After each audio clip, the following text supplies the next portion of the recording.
Hi friends, welcome to Andhra's kitchen. ఈరోజు పన్నీర్ దమ్ బిర్యానీ చేసుకుందాం. దానికోసం 2 గ్లాసుల బాస్మతి రైస్కి వాటర్ వేసుకొని నానబెట్టేసుకుందాం.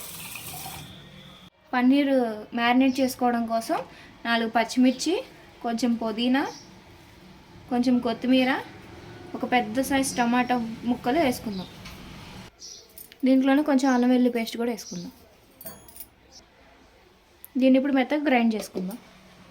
పన్నీర్ మ్యారినేషన్ కోసం ఒక బౌల్లో 1/4 కేజీ పన్నీర్ వేసుకుందాం. ఇందులోకి కొంచెం పెద్దగా కోసుకున్న క్యారెట్ అండ్ క్యాప్సికమ్,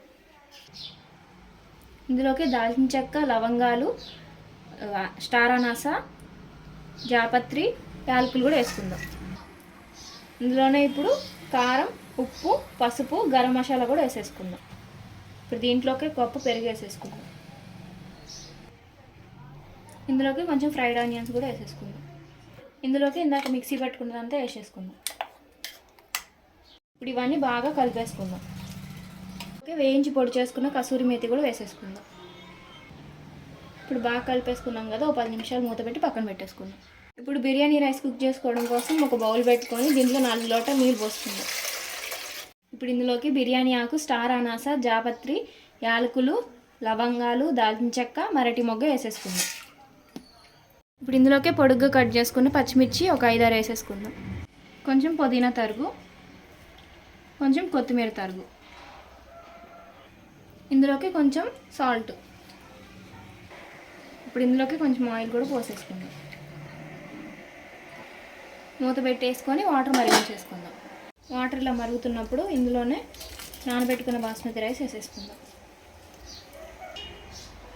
ఇప్పుడు రైస్ని ఒకసారి కలిపేసి మూత పెట్టేసుకోండి.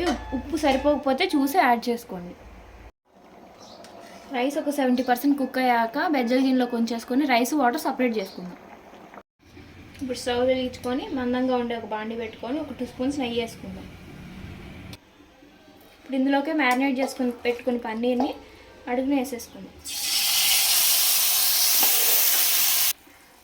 ఇప్పుడు కొంచెం ఫ్రైడ్ ఆనియన్స్, పుదీనా, కొత్తిమీర వేసేసుకుందాం. దీంట్లోకి కుక్ చేసుకున్న రైస్ అంతా మొత్తం వేసేసుకుందాం. ఇప్పుడు ఇందులోకి కొంచెం బిర్యానీ మసాలా కూడా వేసేసుకుందాం. కొంచెం ఫ్రైడ్ ఆనియన్స్,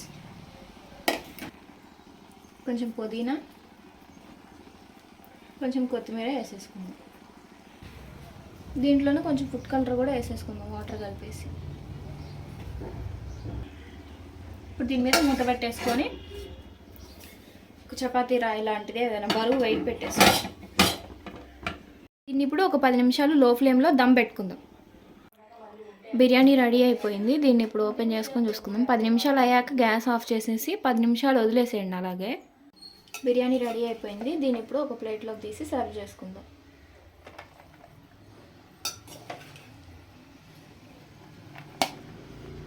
వేడి వేడి పన్నీర్ బిర్యానీ రెడీ అయిపోయింది. దీన్ని పెరుగు చట్నీ కాంబినేషన్లో తింటే చాలా బాగుంటుంది.